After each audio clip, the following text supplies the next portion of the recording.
Okay, okay. Here we are.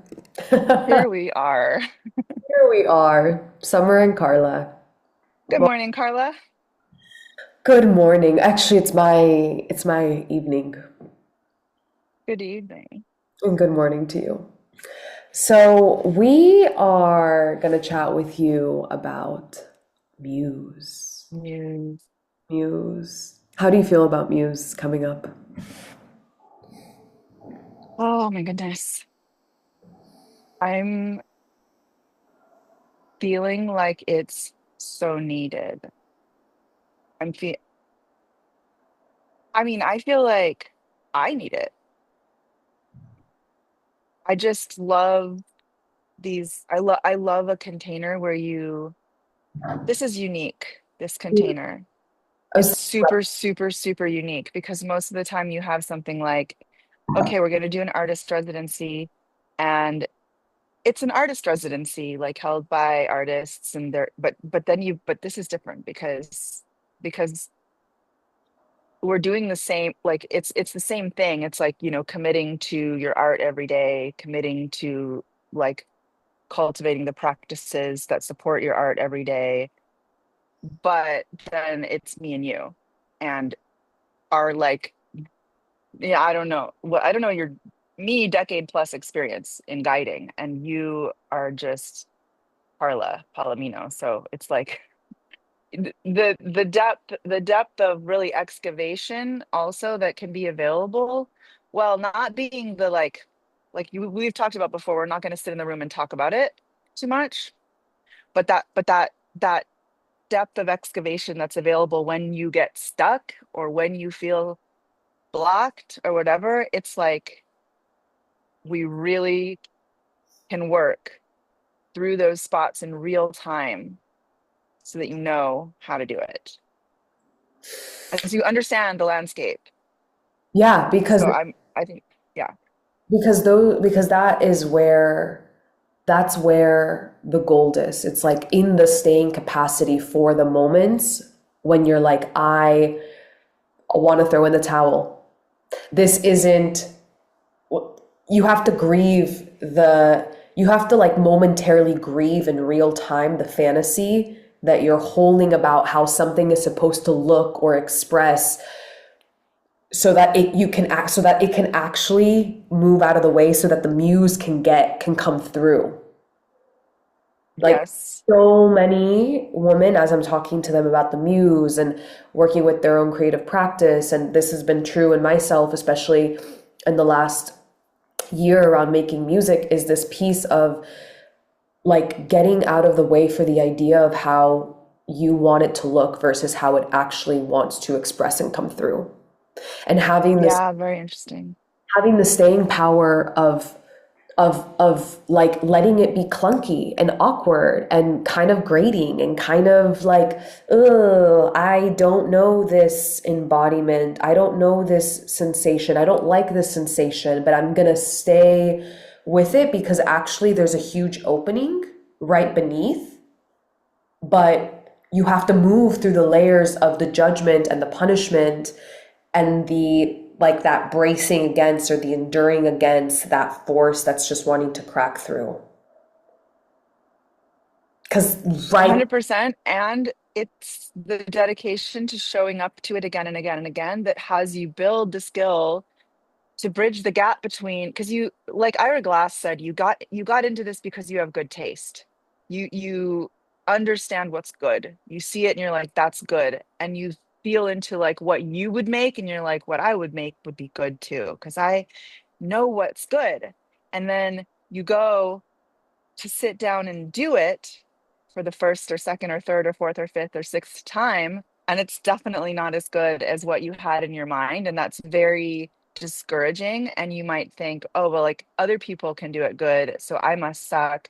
And that's not the case. The reality is that anybody who's good at anything creative put in so much time of being cringe, of being way less like way less skilled, with way less vision, and just like making stuff that's not that cool. Um, Yes. And that is how it works. And so if you ever want to make something cool, like make something good, I mean that's very relative of a term, but it makes something good that you feel good about and that other people are like impacted by. If you want to get to that point where you can do that, you actually have to make it through so much of the just showing up to do it, like over and over and over again, like and practicing, doing a lot of creative work, like doing a lot of creative works.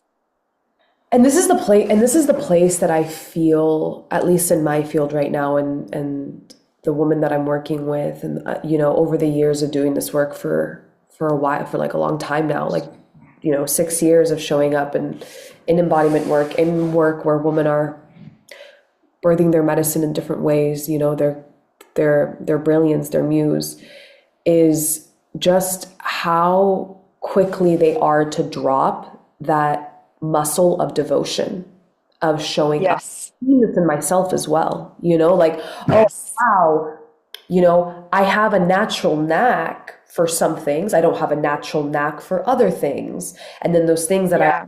desire, to be able to translate what's inside of me through that particular avenue, that always in some way has to do with my embodiment, but is like not a naturally developed skill.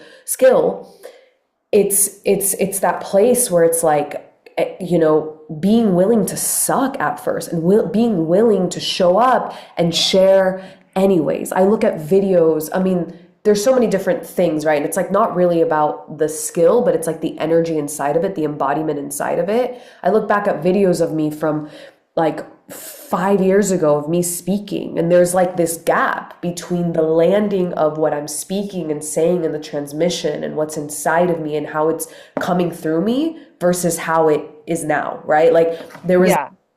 there was like something that was like, oh, it was like almost there, but it like wasn't, or even my writing, I've been writing for and like publishing online for like over 10 years, and Yeah. reading back on things that I've written, and I'm like, it's just not really there. Like it's almost there, but it's not quite there. But I showed up Exactly. anyways. It's trying to be good. It's almost good, but there's something in the way. And not only in the way, it depends. You can think of it in a couple of different ways. There's the transmission trying to get through, and so it's like moving anything that's cliche, anything that's not true, anything that's like ego, and like moving that out of the way so that it can come through really, really clear.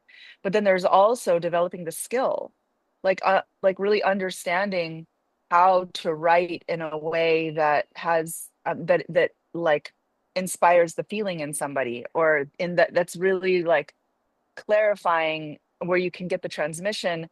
And that all takes practice. I did this I did, I went from I writings in one of mine as well. Like I remember reading people's pieces and being like, God, I wish I could express like that. Like really think I remember having that thought.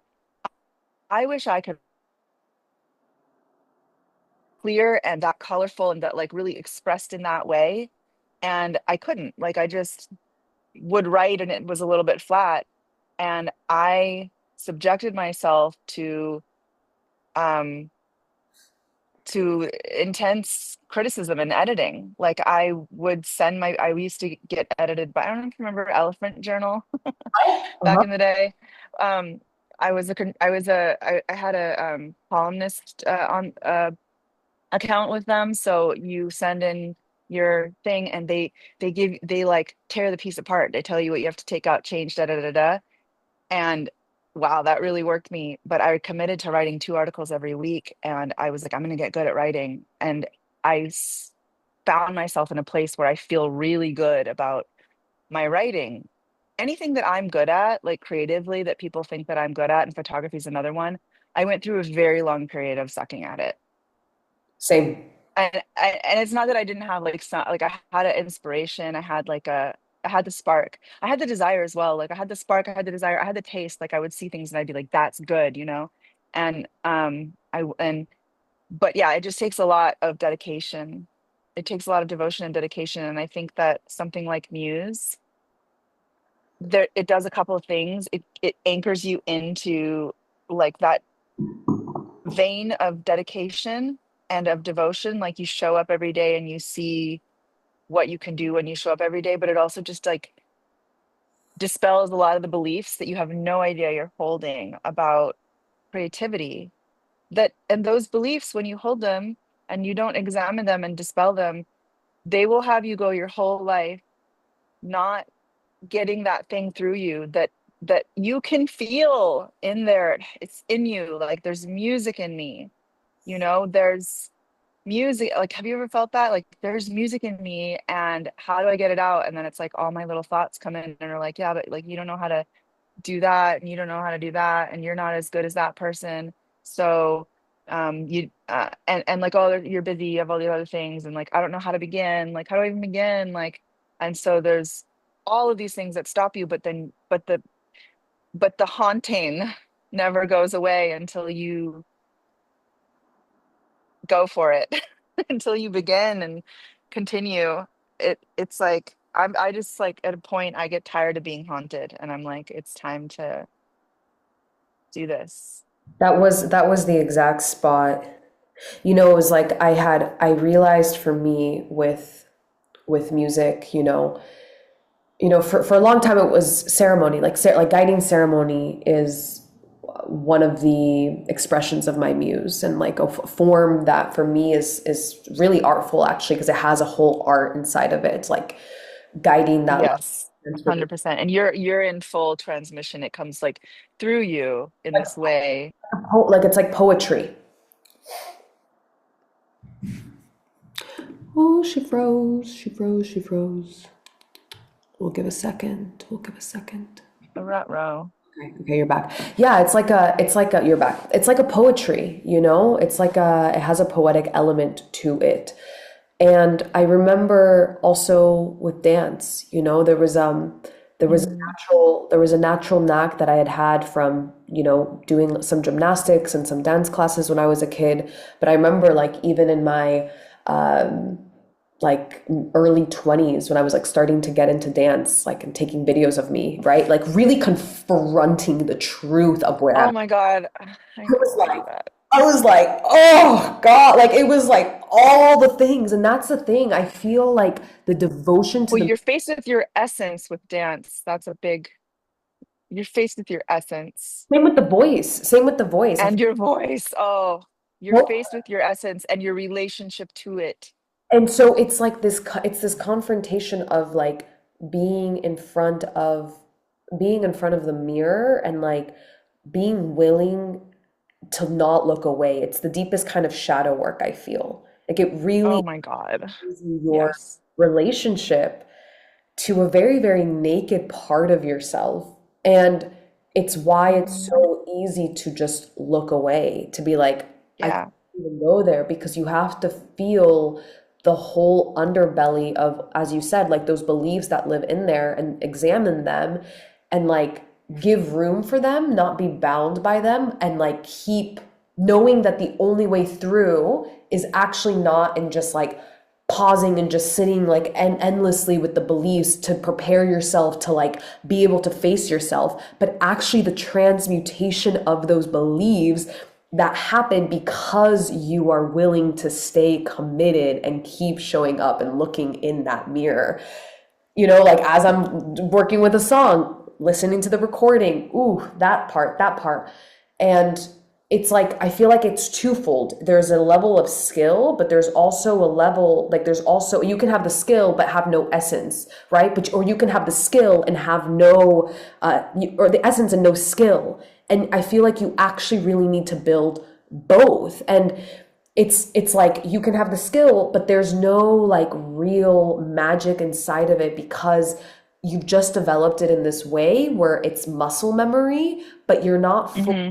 tasting it. And what I love about how we're holding Muse is that weaving between both, where it's like there's skill involved and like having that staying power to develop that, but it's nothing without the essence of the muse, without the essence of that spark and that thing that ignites you, that you have to taste fully if anyone else is gonna feel it. Like you can write a song, but if it doesn't fucking oof, like if you don't really like feel it all the way, it's gonna Right. land. It's not gonna land. It's not gonna like hit. Yeah. And the fully being in like rapture with it, like that is the most affecting thing. Like it's just magnetic. It's just so inspiring to witness. And part of being able to get into that state is that you have developed the skill that you don't have to think anymore 100%. and you can just be in it. So it's like it takes dedication to get to that. And if you don't find yourself in that state of flow, it might be because you haven't dedicated to your practice. Yes. And you also, but like it's easier to move stuff out of the way, I think, when you do have the solid base of skill. But you can't just rely on skill either. There's so many people I see that are super skilled dancing and I can't feel them. And it's like, yeah, I saw one the other day where I was like, oh my God, this is dead. And I was watching her skill set. It was just like on Instagram or something. And I was like, she's super skilled. Like she's got such cool, like all the moves. But I was like, imagine this woman with all of these moves, like fully in her body, like losing herself, like just getting rabid. It would be so, it would just be the next level. Anyway, yeah, it's creativity. It makes me think about a lot of the music that I'm into. Like I know that there's even Hmm. songs that I've shown you that like that touch me in this way. Uh, that for you, you're like, oh, I don't like his voice, or like things like this. And it's like there's also that element of like the subjectivity inside of it as well. Like Yeah. favorite artist singers are like actually not necessarily, when I really look at it, not the quote unquote best singers. But I Same. feel this like whole Yeah. with them because they're like translating the God spot where I like know. it hits that point inside of me, like Well, it, because yeah, but there's something like just open about their voice as well. yeah. Whether it's classically like trained or like beautiful or whatever, there's just something raw and real. It's the egos out of the way, like they're not like trying to sound cool, like it's just coming through with emotion and you feel that. And that's what when we're actually like embodied people, when we're actually in touch with truth and stuff, like that's what we're attracted to. Yes. Yeah. Yeah. I'm excited to put a dedicated focus on this for a week. Me too. Because it's like, it's also for the women who are coming, you know, this journey feels like a midwifing of that next edge. Maybe the women who are coming, they have, maybe they hide their muse for when it's just themselves, or maybe they really don't tend to their practice, right? They don't nourish their creative practice whatsoever. Or they've gotten really comfortable with like some layer of their expression, but they don't go anywhere like beneath that or over that. They're just like, oh, I'm just here in my comfort zone. It's like I'm feeling this muse in Peru as this layer of, it's like a snake, and it's like the snake is ready to release another layer of the skin that's just like, oh, like I'm just getting this like kind of feeling like you're opening another layer of your muse that you haven't yet explored or allowed to Right. be seen in. Yes. And I don't know why I'm thinking of this, but it just came to mind when you started to speak. There, there is this experience that I've had at several points in my life where I and I imagine that maybe this will be the where some of the women who come to Muse are at, where there's like You look around and like I love my home, for example. I'm looking over the ocean right now. It's like really magical. I have the best friends that, I just opened a cafe. I love my job. Like I'm enjoying that like venture so much. I obviously love my photography work. Like there's so much in my life that's so good. I could be like, this is good. This is good. And but when it comes down to what I need in order to be the person that I will feel, I don't even know if it's like proud of or just like maximized in a way. And I think about this too because I think about like I think about partnership and what I'm attracted to in somebody.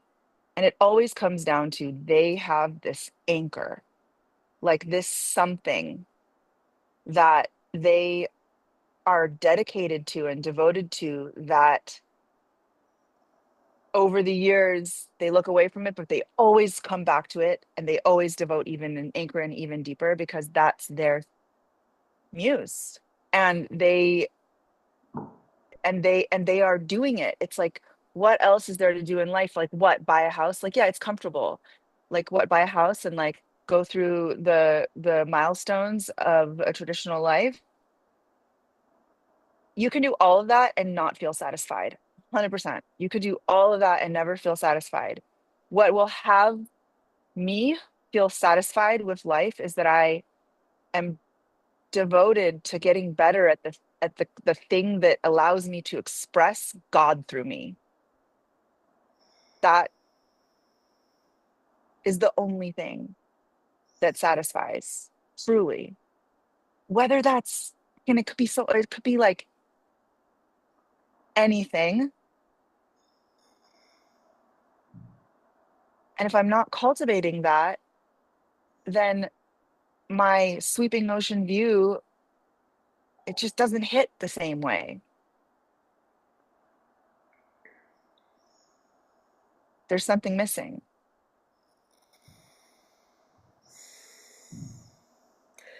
Yeah, and there's a lot of things that we can do to try and fill that spot as a Oh, and we do. do with it as a complete and total We will. as a total distraction. We really will we'll literally look for anything else. Shopping, like what's the next like it's funny too because we will grab any other project, even if it's harder, I know. to like be like, well, I am doing something. I'm doing it. I'm doing something. This I care about this. I care. And you care about it, right? But it's like it's not the thing. You You know it. know. You know it. You Yeah. know. Like you feel it. You know. You know when you're avoiding it And you because don't even want to admit it because you don't want to have to do it because it's so scary how bad and cringe you might be at it. And you think forever, because if you start there, then of course you're just going to be bad and cringe forever. But it's not the case. You can actually get good at things. I've gotten good at things in adulthood. I've gotten really good at things I was not good at before in a matter of not that long, actually. But it depends on your level of magnitude that you like. Once you get kind of good at something, you're like, I'm not very good at this. I want to be way better at it. But I mean, yeah, but it's hard. But it's not actually as hard as you think. yeah, I think of it. I'm really feeling into it as like layers. Like I'm really seeing Hmm. layer piece. At first, it's like I feel like you have to. This has been my journey. You have to be willing to like drop even the having the skill of it and just like open first to it. Like show up and be like, okay, Yeah. it depends, right? Because some things you actually really kind of do need the skill, right? But I feel like with dance, as I was in adulthood or singing in adulthood, it wasn't so much yet beginning with like I really got to get the skill down. I had to admit my desire for it. I Yeah. had to admit how hot and wet and like excruciating and tenderizing and vulnerable and exposing and naked it felt and just begin. to move the energy, just like to begin to move the energy and to just start. I mean, even with like actually being behind a camera, like in being photographed, it was like not, it was just like opening it, right? And then I feel like comes in this point where you know that to translate the deeper thing that is inside of you, like the God spot that we're speaking to, you really actually do need to hone in that cultivation of Yeah. skill, Exactly. You've described it exactly. right? Like, and Yeah. you have to and you have to, because I think for a long time, for me, this might not be everyone, right? But like for me, for a long time, I'm curious about how this has been for you. I like when it came to the building of the skill, it was like too it was too vulnerable for me. Like it was too like it brought up a lot of perfectionism and a lot of past memories of like just sucking. And for me, I wasn't too great in school. You know, I had diagnosed ADHD and I had all these things and I was just like it was like really hard for me. Yeah. But I also saw how that was a disservice. Like how not being willing to grow real fucking skill was a disservice to the translation and the full embodiment of the muse wanting to come through me. And it was like this mature, 100%.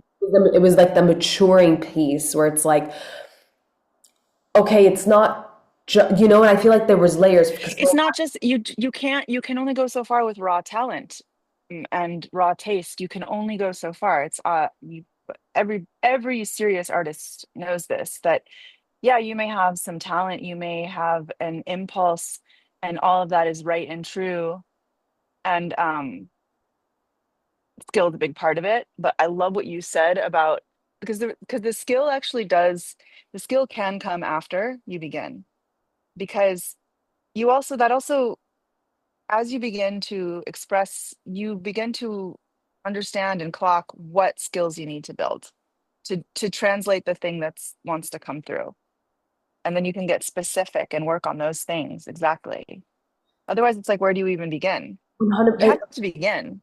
and the play and the thing is that like for some people they really have this, and I had this really tender spot around being like having the healthy dose of criticism and the healthy dose of like that needs improvement. Like Yeah. stretch out, you know, without it hitting like all these like what you make it mean. Like it requires this like other level of serious devotion to the thing where like We you can feel that spot of like, oh, I want to make this like mean something, but it's like that's actually not what that's about, you know? I Yeah. really think that we're in a fantasy that we're going to start a new thing. We're going to start a new creative pursuit, and we're going to make something amazing, amazing right away. I Yeah. think that a lot of people, that's how they think it works. Yeah. You're like, I'm going to take up photography, and then in their mind, there's this like fantasy that suddenly they're going to be the next like new artist that does it. And it's like it doesn't it really, or music's a really good one like this, because people are like, I can sing, right? Or I like have ideas for songs. And so then they think like, oh, wouldn't it be so cool if I started doing this, and immediately, and in your mind it really is, and right away I'm going to write something really cool because I can envision it, that I could, and then you get there and you like put the pen to the paper and you're like trying to figure out, you're trying to play, and you're like, oh, this is kind of hard. I don't really know how to do this. And then you think, wow, I really suck. I should never share this with anyone. I should never show this to anybody. But the thing is like, people can help you get better. Like it is so, I used to have such a hard time being taught. Oh my God, which really just pointed to my wanting to be really good at it before I showed it to anybody. That Like my ego couldn't handle it. that's what I'm pointing to. That's why I feel like the and why I'm so stoked about Muse is like getting people to feel this place of reverence for the muse where you can actually get your ego out of the way. It's a vulnerable I spot. have, God, I have this like story I want to tell, but I just don't want to tell it because it's like one of my clients who came to one of our things. So I'll be general about it. But there was a place where, so she was stuck. She was very stuck creatively and had not taken her instrument out in a very long time out of its case. And um and it was it always was what we identified was there's a spot where that was just like a stop sign. And whenever she would get the stop sign, which was I think an internal feeling of freeze against the I can't I'm not good, or like I don't want to, like I'm not good enough, or this isn't good enough, or I messed up. I think I messed up is a big one. If you look at, have you ever seen a performer who is not a very seasoned performer and they like start the song and they like say one thing wrong and they go, and they stop and then they have it start again. And if they mess up again, they're like, they just freeze. They get, they like shut down and they're like, no, no, no, I can't. Have you ever seen somebody do that? Um, that stops so many people. And it's internal. Everybody's waiting for the song. Nobody cares that you messed up, but it's like internal and it's like there's something inside that says, well, I've done enough, I've done too much. I should just stop. And it's like in that spot, if you have a group of people who are like, this is a stop sign, and you don't have to, and you don't have to, you can keep going. And you make it through that spot, and you make it through that spot 2 times, 3 times, and you find yourself in that spot several times throughout singing a song, for example, and you make it, you find, and the people in the room are like, that's your stop sign, and you don't have to stop, and you just keep going, and you get to the end of the song, and you've actually completed it. You've actually gotten back on the horse over and over and over again throughout. Do you know what that does to your nervous system? It says, um, I don't have the story of stop sign anymore. I know that I can keep going. Exactly. Exactly. And it's really different than talking about it. It's really different than talking about it. It's like doing it, You, you you retrain your whole nervous system around the thing that you want deeply to be doing, but that you have a trigger in you that's stopping you, stopping you, stopping you, stopping you. And at Muse, you will go through the thing. You will go through it. You will feel, oh, I can do it. And actually, that was not death because it feels like death. Like the stop sign, it feels like I'm gonna die. I should curl up in a hole and never come out. it feels That's why we stop. it feels so real. Yeah, It feels so convincing. it And does. It feels so convincing. I should be the most embarrassed. I have the worst voice in the world. Like, this is horrible. Nobody wants to hear me. I should just stop and die. And it's crazy how strong it is. And then when you get through the whole thing, it's like gone. Like that doesn't, like literally it's not, it doesn't affect you the same way. I think a lot of people have an awareness of this pattern and but they want to work through it by thinking about it, and that's not how the nervous Or system doing it alone, or doing it alone is doing it alone. in private. And that's not how the nervous system changes. You No. create capacity and safety in your nervous system by doing the thing in real time and moving through that spot over and over and over and over and over again in real time. That is how your nervous system is like, oh, there's no actual tiger in this room right now in this moment. And like, I'm not going to actually die. Like, you are actually cultivating that safety internally, Yeah. expanding it. Like, that's how that actually shifts, not just by like thinking about it. Well, I mean, I can tell you from experience working with people in the exact way that I just described in those spots.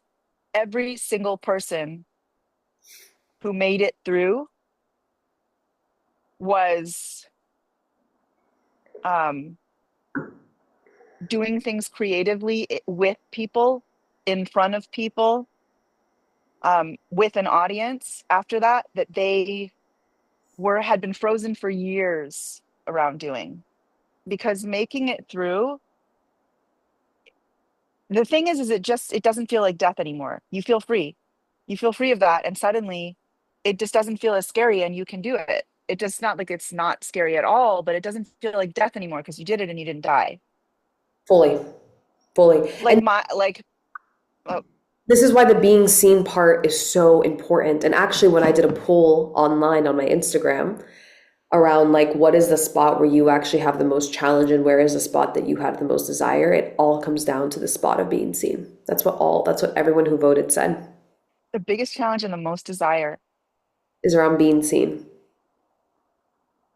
That's the spot. That's the spot, you know? Oh, I just like feel that so it that is reverberating. I have like butterflies in my stomach because I know that that's what muse is. And I want so badly for these women to have that. Me too. Me too. Me too. Because not having it, Slow death. exactly. It feels like you're not living. Feels like you're not living. And like, It feels like you're just watching life. watching life, watching You're others, consuming it. You're not creating it. You're not, yeah, watching others' lives, it's like it's not fully inhabiting your own. right. It's not fully inhabiting. Yeah, that's what you just said is that you're not fully inhabiting your own life. Like you're not fully inhabiting your voice, your body, whatever it is that wants to come through. You're not fully inhabiting it. You live with that every day. You feel that every day. You might learn to numb it and look away from it, Oh but yeah. never underestimate how much that affects every second of our lives. Or even worse, like then like what ends up happening through that consistent numbing is you end up when you have such a deep desire that you end up killing it in yourself, you end up trying to kill it in others as well. Like this is like where really intense jealousy breeds from. This is like where like the hating of like people and their expression, or like this is when you have to like start bringing forth all these like really weird twisted shadows from like this really really repressed shadow that you have of what your real desire is. And a lot of people do that Uh, and believe I it. know. They think it's like actually truth. Yeah, that is not the one. That is not the person I want to be. No, You no, know, it hurts internally. it does. It hurts internally. And that, and it's like all of this doesn't have to be so excruciating. Like it doesn't have to be so cringe. It doesn't have to be so, it's like you are rewarded all along the way. It's like, yeah, maybe it's hard to begin, but then you do a little thing, like you make a little something. And yeah, maybe it's not at the level that you will one day be at, but it is, I actually like the process of really learning something and the incremental improvement of my expression and my skill. I really don't know if there's anything else I'd rather be doing with my life.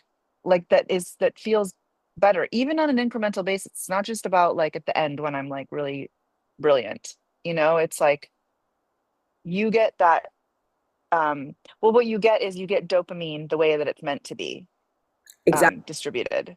You Exactly. actually, because dopamine, you're supposed to work for it, and then you get Not even the hits that you think are like satisfying you, but are depleting you. yeah, actually dopamine that you don't work for, it really does feel hollow, and it has you just like in this like like, okay, I need more and more. When you work for your dopamine, it feels so good, and it's so healthy. It's so healthy to have your reward centers triggered in the way that they were designed to be, which is Yeah. you um you create something or you improve something or whatever, and it leads to a reward that's actually rewarding. Yeah. Yeah, something that's, whew, as we're speaking about this, something that's like really loud is, um, you know, it stops feeling good, and I've really felt this in myself. It stops feeling good to half-ass things. Like we get used to Mm, half-assing things. Like I even, like it stops feeling like you start actually feeling, oh, I'm not actually like it's beautiful to build up the skill where then something that used to be hard becomes easy and you enjoy it. But if you're yeah, constantly just like in a comfort zone and you're not stretching that, it doesn't, something about it feels off. Why? Because we're meant to evolve and grow and get that dopamine in that way. I'm thinking about just like how hard, for example, for me, being in the studio has been. Being in the studio has been really, really, really, really hard. And I've noticed like these spots where like there's like a little part of me that comes in that just like she just kind of wants to be collapsed and half-ass yeah. and half-ass it and just like have it be like just give it to me on a silver platter, just or just like let it just be simple and easy and not really have to like fully give of myself to it. But then actually when I tune in internally, I'm like, that doesn't feel right. Like I actually want to really give of myself to this. I think there's a natural part of us that craves that actually craves the really like fully giving ourselves over to something. And I don't know, maybe you can feel into it. Like what is it that trained us that that's hard and that's not pleasurable, or that like, or that that's not that's like burdensome. I feel this is a great question. I feel like a lot of it is lately, I feel like we've gotten really culturally, societally weak in a lot of ways. Like I feel like we've been really, really given this very entitled this very Yeah, entitled like soft life idea, which is like, don't get me wrong, I want my life to be like, I'm not saying give me all the struggle and I get it. I don't No, want I get it. And it's not, to. it's like a privilege to not have to. It's like it, but it's like we exalt that. Like we exalt the easy, we exalt the like path of least resistance in a way. Yeah, yeah, And that's really unnatural. really unnatural. And Like it does not you make used us to hunt happy. for every We're wasted. We're wasted. We're wasted. we're wasted, and then give us a bunch of like easy access to quick dopamine, and this is what you get. You get a culture of people that just like have like so it's so easy to lose the spot like in a lot of the work that I do with women, and I feel like Muse is another expression of it. Is it's like actually this like rightful retraining of the warrior and like of the one who like stands and shows up like This is bringing up something for me because what it makes me see, what it makes me think of is, okay, when we're not getting our dopamine through work, like through working at something through like what we just talked about, when we're getting our dopamine in other ways, then we become like crack addicts for it. And the things that and then all of and then basically, unfortunately, what happens there is that, well, because dopamine is meant to give you a sense of purpose. That is its function. It provides a reward for uh, building something, working towards something, making it through challenges. It provides a reward for that. So it's literally, its function in our biology is to give us a sense of purpose. When we have quick hits, so but you know, it's our system's been hijacked so that we can get these quick hits of dopamine without doing anything purposeful at all. And so then what happens is we are addicted to it, and we will do all of these stupid things to get it. Stupid things that ruin our lives and take away meaning and take, like I think of it in like, because I'm highly aware that this whole pattern in dating where chasing avoidance, it's a dopamine problem. Little dopamine fucking problem. It is a So total. It's so like this is my example of, we do stupid self-defeating things because of our dopamine addiction, because we don't have purposeful dopamine. We don't have a system in our lives that gives us purpose. And so we are chasing, and we do very um what's the word, impulsive, unregulated things from that place. yep. I think this actually is the deeper root of almost all of our issues. The Yes. lack of purpose, Yes. right? And dopamine's tied into that. And 100%. you want to get your dopamine from work, from purposeful work. Yeah. It is like this is a huge spot and is hitting really close to home because I have a background of being an immense substance addict. Like I was like literally always drunk or high for Hmm. like a lot of my Me too. yeah, yeah. And literally it was actually this it wasn't AA, it wasn't these things that actually moved me through it. Like my story with this is kind of insane. It was creation. Yeah. Same with me. I'm sure I would have died uh, if it wasn't for music when I was young. Fully, fully. Because And again, photography. yeah, because it was just like, and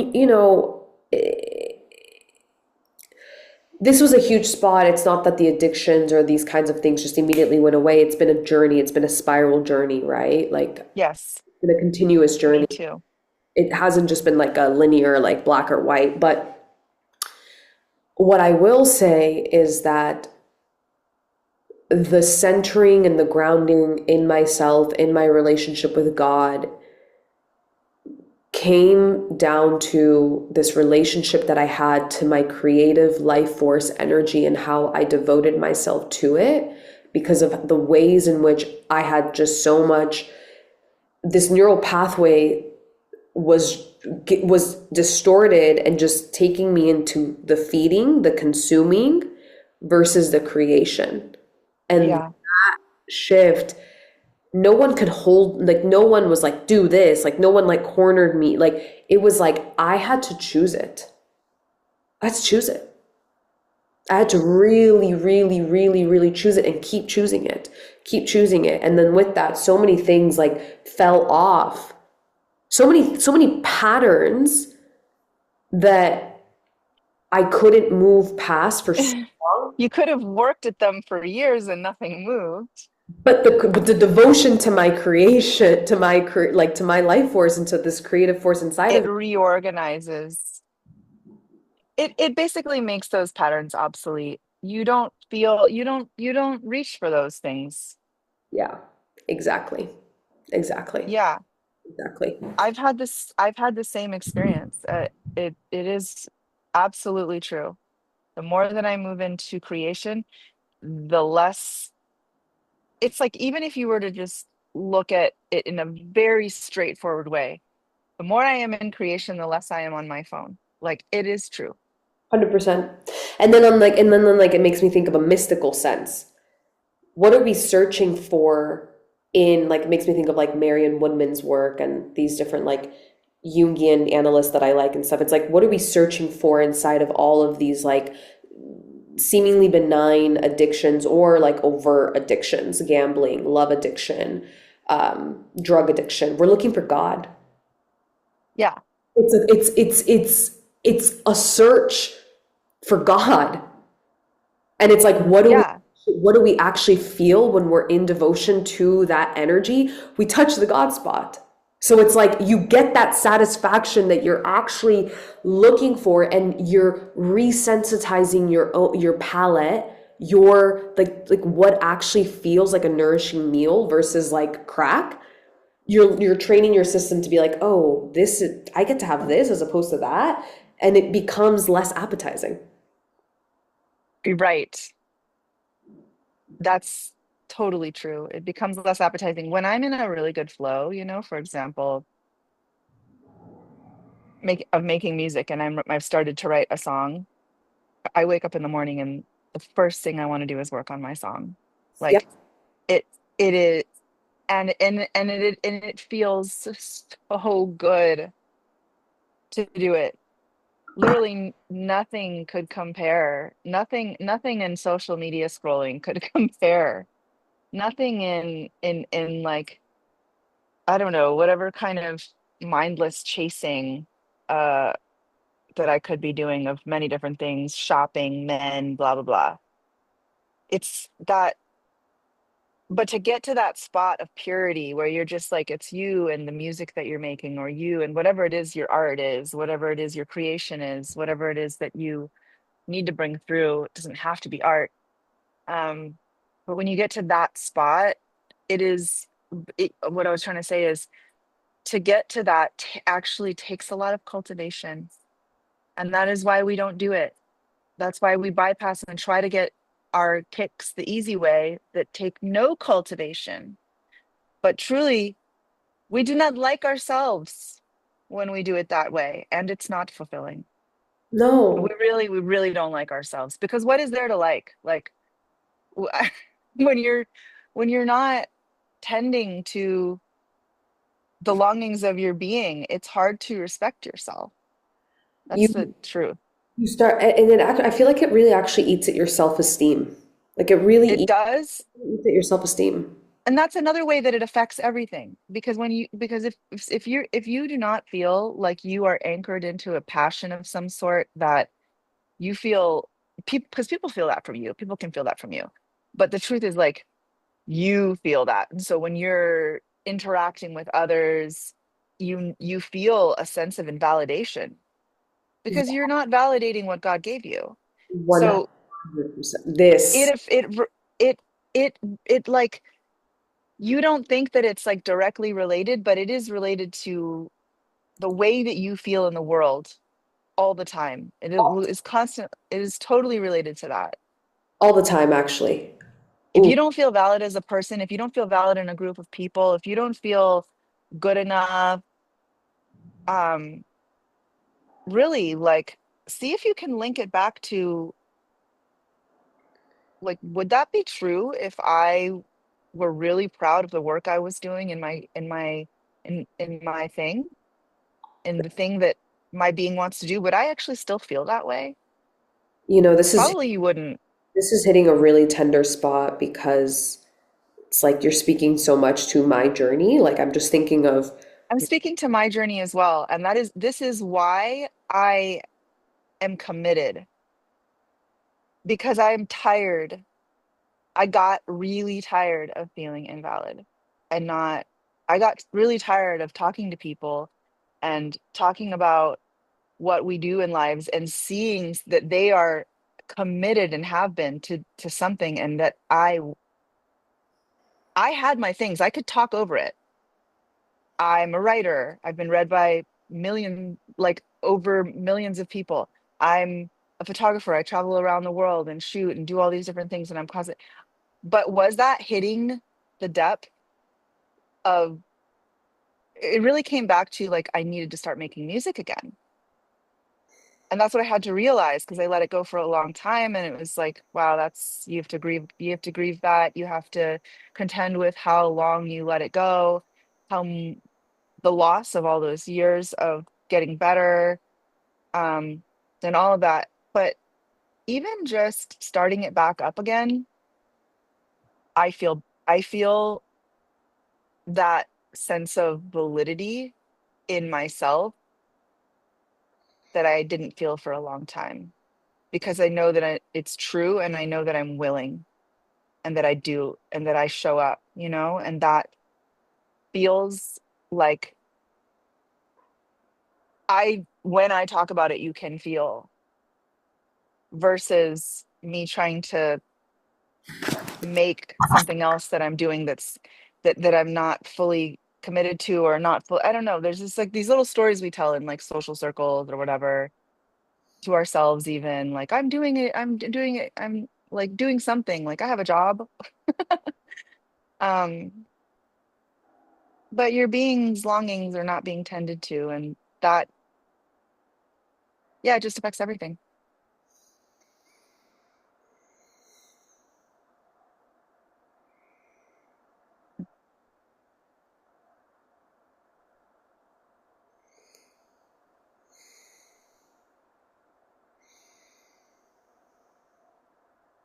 So I think that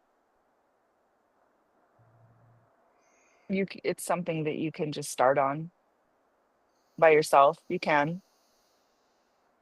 But what I really love um, about doing it in community is that it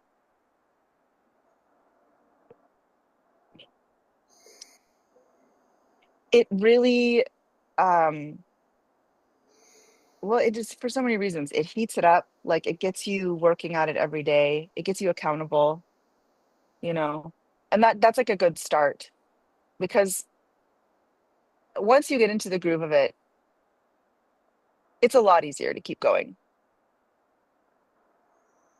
I think more so than almost anything else because well, it's like exercise is a good example of this. It's like once you get into the groove of it, you feel how good it makes you feel and how much it gives you that you actually like are just a, like kind of addicted to it. You want to do it, but it takes getting over the hump, and that's where I think that the group accountability really, really, really helps and comes in. And the other thing I really like about the group is just like that thing again of being seen.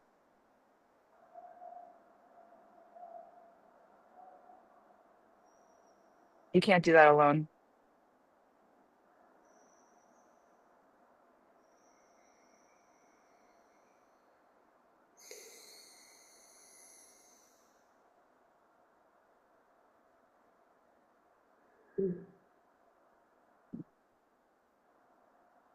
Just taking it all in.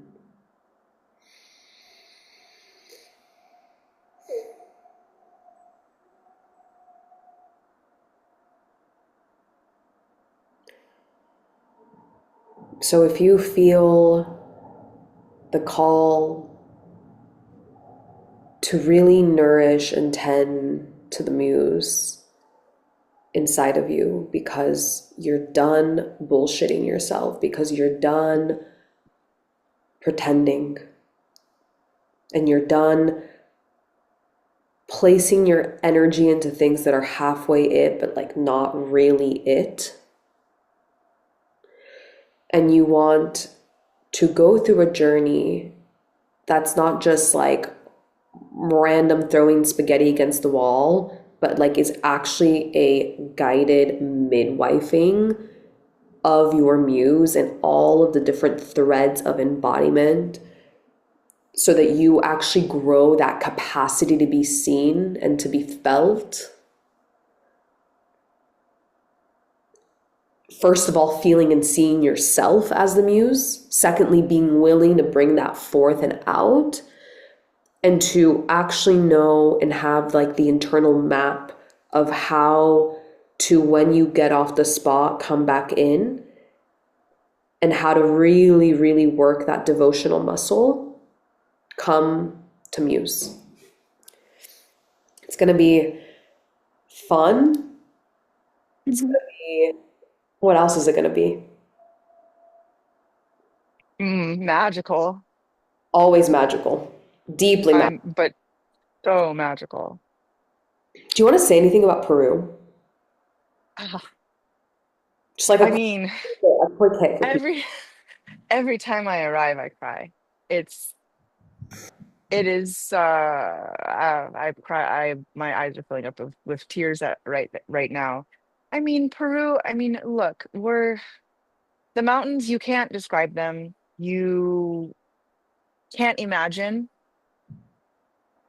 They're we're in the Sacred Valley and you'll look out the window. You look out the window and like you do not see the sky. You just see this mountain that goes up forever. It's just like they are beings and they're very I- I've never been to a place that is so good for projects.